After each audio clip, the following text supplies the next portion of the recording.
This class 11th. Welcome to my channel once again. We were doing chapter number 4. Chapter number 4 is business offices. Business officers में मैंने आपको बताया सिर्फ इस बार के लिए, इस साल के लिए आपके सिर्फ दो ही टॉपिक इंपॉर्टेंट हैं. First is banking and second is insurance. Banking हम कवर कर चुके हैं, पूरा टॉपिक कर चुके हैं. आपने नहीं देखा तो आप पिछली वीडियो में जाके देख सकते हैं. देन इंश्योरेंस हमने स्टार्ट कर दिया था. इंश्योरेंस का सबसे इम्पॉर्टेंट टॉपिक था इंश्योरेंस के प्रिंसिपल्स, तो वो भी हम लास्ट वीडियो में कवर कर चुके हैं. तो इस वीडियो में हम पढ़ेंगे टाइप्स ऑफ इंश्योरेंस. तो how many types of insurance are there जो कि हमें इस चैप्टर में पढ़ने हैं. कौन कौन से हैं? 4 तरह के इंश्योरेंस हैं जो आपके सिलेबस में है. That is life insurance, health insurance, fire insurance and marine insurance. तो एक एक वीडियो में हम एक एक इंश्योरेंस के बारे में आराम से पढ़ेंगे. तो आज हमने स्टार्ट किया है life insurance. Right, life insurance क्या होता है? We all know that. हम अपनी फैमिली में पूछें किसी एल्डर से तो वो हम लोगों को एक्सप्लेन कर सकते हैं कि लाइफ इंश्योरेंस क्या है, या फिर LIC क्या. आप सुनते हैं अपने एल्डर्स के, वो बोलते हैं कि LIC करवाई है या नहीं करवाई है. तो वो सब किसके बारे में बात कर रहे हैं? लाइफ इंश्योरेंस के बारे में बात कर रहे हैं. लाइफ इंश्योरेंस क्या होता है? लाइफ इंश्योरेंस आपको सेव करता है या आपकी फैमिली को सिक्योरिटी देता है. आप कैसे सिक्योरिटी देता है? आगे आने वाले टाइम से. कैसे होता है? जैसे सपोज़ कोई पर्सन, एक प्रैक्टिकली एग्जांपल लेते हैं. कोई पर्सन लाइफ इंश्योरेंस कराता है.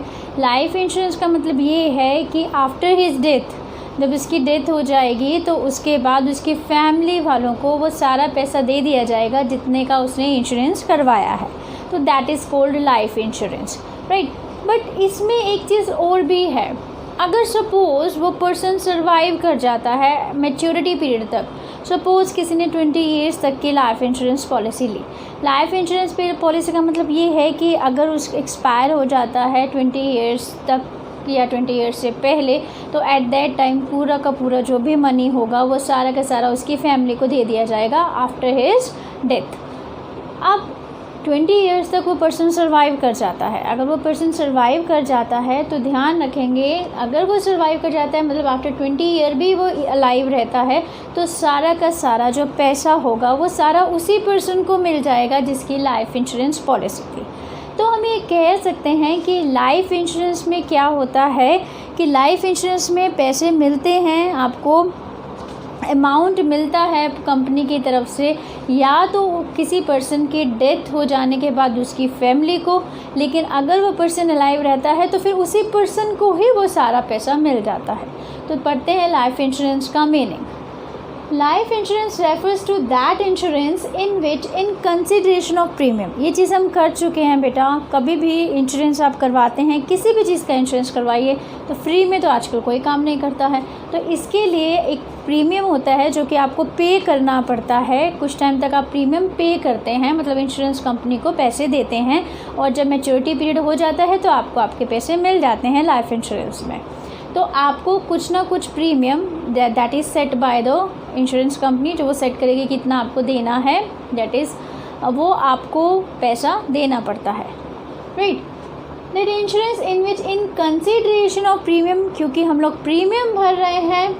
द इंश्योरर प्रॉमिस, यहाँ पर इंश्योरर क्या है मैंने आपको 4 टर्म समझाई थी. इंश्योरर, इंश्योर्ड, कंपनसेशन और प्रीमियम. तो यहाँ पर इंश्योरर कौन है? इंश्योरेंस कंपनी है. तो इंश्योरेंस कंपनी प्रॉमिस करती है, insurance company, the insurer promises to pay a some of money, कि वो पैसे की पेमेंट करेगी on the death of the person. या तो 2 कंडीशन मैंने अभी आपको समझाई, या तो डेथ ऑफ द पर्सन, जब पर्सन की डेथ हो जाएगी तब वो पैसा मिल जाएगा उसकी फैमिली को, या फिर और expiry of a certain period which ever is earlier. लेकिन अगर मान लो एक सर्टेन पीरियड के लिए लाइफ इंश्योरेंस कराया, वो पीरियड बीत जाता है और वो पर्सन अलाइव रहता है, एट दैट टाइम वो सारा पैसा उस पर्सन को दे दिया जाएगा. राइट, तो दोनों में से जो चीज़ पहले होगी उसी टाइम ही पैसे मिल जाएंगे. सपोज़ 20 साल का लाइफ इंश्योरेंस कराया, बट पर्सन की डेथ पहले हो जाती है 15 ईयर्स में या 10 ईयर्स में ही. एट 10 ईयर्स में डेथ हो गई तो फिर उसको 10 साल के बाद सारा पैसा उसकी फैमिली को मिल जाएगा. हमने लिखा है विच एवर इज़ अर्लियर, जो पहले हो जाए. राइट, और लेकिन एक्सपायरी पीरियड हो गया, सपोज सेकंड कंडीशन 20 साल हो गए, वो पर्सन अलाइव रहा, डेथ तो हुई नहीं. ठीक है, तो इस टाइम मैच्योरिटी पीरियड पहले हो गया तो 20 साल के बाद वो सारा पैसा उसको मिल जाएगा। तो ये इसीलिए हम कहते हैं या तो डेथ या फिर मैच्योरिटी पीरियड, दोनों में से जो चीज़ पहले हो जाएगी उसी टाइम वो पैसा दे दिया जाएगा। कौन देगा? इंश्योरेंस कंपनी देगी। किसको देगी? इंश्योर्ड पर्सन को, जिसने इंश्योरेंस करवाया है। देन अब यहीं से सबसे इम्पोर्टेंट क्वेश्चन आपका क्या बनता है, जो आपके एग्ज़ाम में आता है 90%, यही क्वेश्चन आप देखेंगे लाइफ इंश्योरेंस में। Question says life insurance is a contract of protection, it is a contract of protection as well as of investment. How?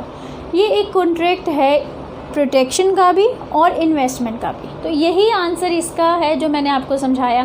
Protection किसको दे रहा है? लाइफ इंश्योरेंस हमारी फैमिली को प्रोटेक्शन देता है कि अगर हमें कुछ हो जाता है तो हमारी फैमिली को प्रोटेक्शन मिल जाता है, वो उस पैसों से सर्वाइव कर सकते हैं। प्रोटेक्शन भी हो गया और इन्वेस्टमेंट भी हो गया। और अगर सपोज़ मैं सर्वाइव कर जाती हूँ तो वो सारा पैसा, जो भी इंश्योरेंस का पैसा था, वो मुझे मिल जाएगा। तो एक तरह से मेरा पैसा जुड़ के मुझे ही मिल गया, तो ये एक तरह का इन्वेस्टमेंट भी हो गया। मतलब मेरा पैसा कहीं नहीं जाने वाला है। ऐसा नहीं है कि मेरा पैसा मुझे नहीं मिलेगा, तो मिलना तो है ही, चाहे मेरी डेथ हो जाए तो मिल जाएगा या फिर मैं लाइव रही तो मुझे मिल जाएगा। तो ये एक इन्वेस्टमेंट भी हो गई, आपका पैसा जुड़ गया और जो आपको मिल भी गया।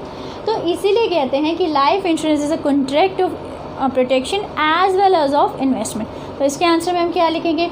It is so because a certain sum is returnable to the assured at the time of death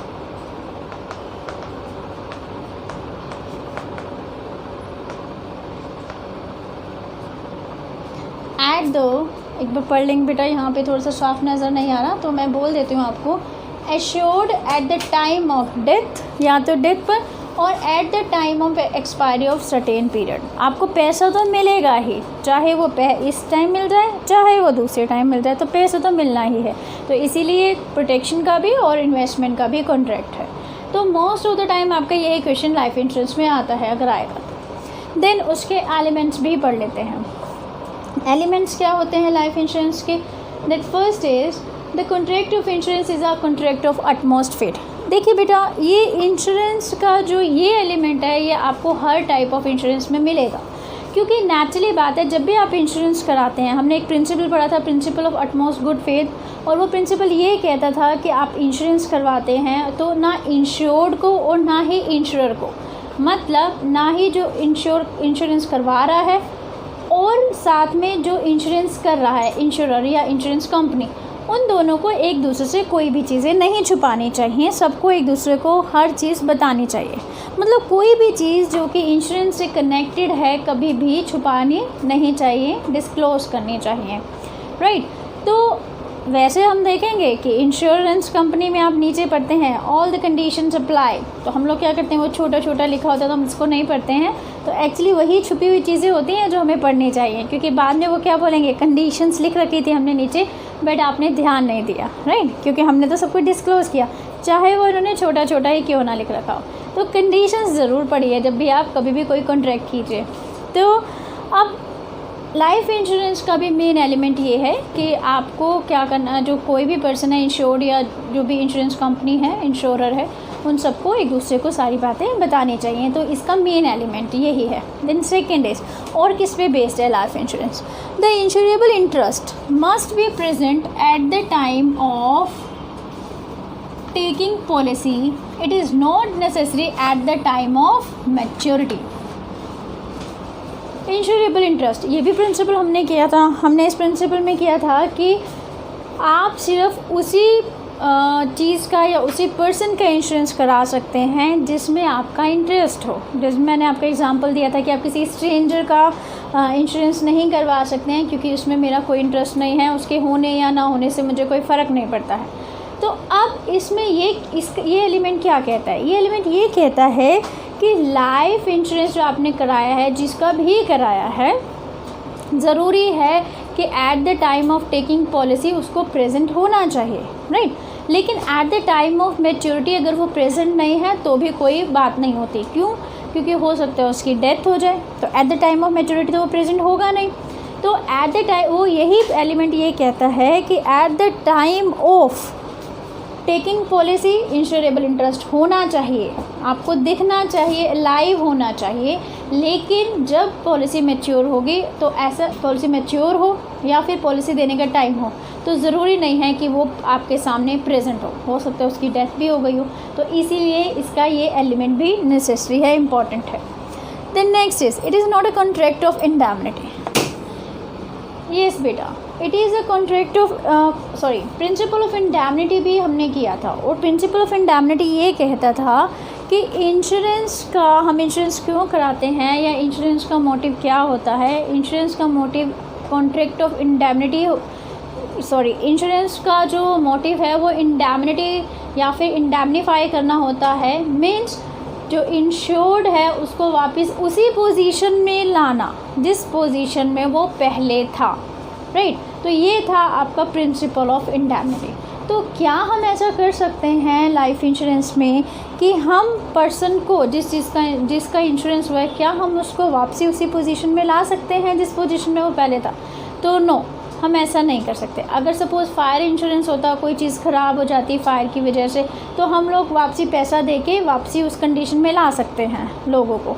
लेकिन क्या हम किसी पर्सन की लाइफ वापसी ला सकते हैं? तो नहीं ला सकते। तो इसीलिए सिर्फ लाइफ इंश्योरेंस ही वो इंश्योरेंस है जहाँ पर कॉन्ट्रैक्ट ऑफ इंडैमनिटी लागू नहीं होता।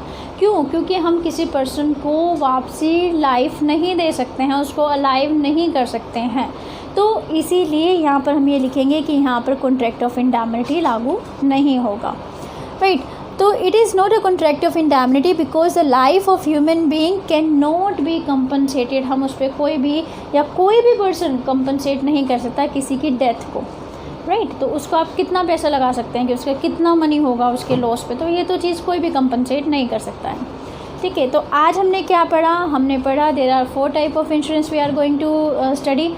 First is life insurance, second fire, third is marine and fourth is health insurance.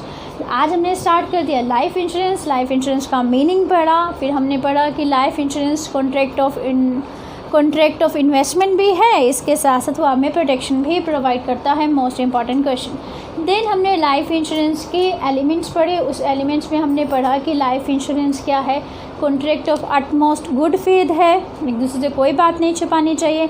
Life insurance हमने पढ़ा कि ये कॉन्ट्रैक्ट ऑफ इंडैमनिटी नहीं है। क्यों? क्योंकि किसी की भी पर्सन की लाइफ को कोई कंपनसेट नहीं कर सकता है। एंड थर्ड हमने पढ़ा कि जो भी पर्सन है या फिर जिसकी भी पॉलिसी है, जिसको हम इंटरेस्ट भी बोलते हैं, तो जिसकी भी पॉलिसी है वो at the time of taking policy होना चाहिए एग्जिस्ट, पर वो एट द टाइम ऑफ जब हम उसको पैसे दे रहे हैं, कंपनसेशन दे रही है लाइफ इंश्योरेंस कंपनी, तो उस टाइम भी हम कहें कि वो प्रेजेंट हो, तो ऐसा ज़रूरी नहीं है। क्योंकि we know that life insurance में डेथ होने पर भी पैसे दिए जाते हैं उनकी फैमिली को। तो ये 3 जो आपके प्रिंसिपल हैं वो हम लोग यहाँ पर लागू करते हैं। तो लाइफ इंश्योरेंस यहाँ पर ख़त्म है। बाकी सब इंश्योरेंस तो बहुत छोटे छोटे से हैं, आई थिंक नेक्स्ट वीडियो में ही शायद कवर हो जाएंगे। तो नेक्स्ट वीडियो में हम करेंगे बाकी के insurance. Thanks for watching and please अगर आपको पसंद आई वीडियो तो प्लीज़ आप लाइक बटन दबाइए और सब्सक्राइब भी कीजिए। और आपको लगा कि आपको किसी को शेयर करना चाहिए तो आप शेयर भी कीजिए। Thanks for watching.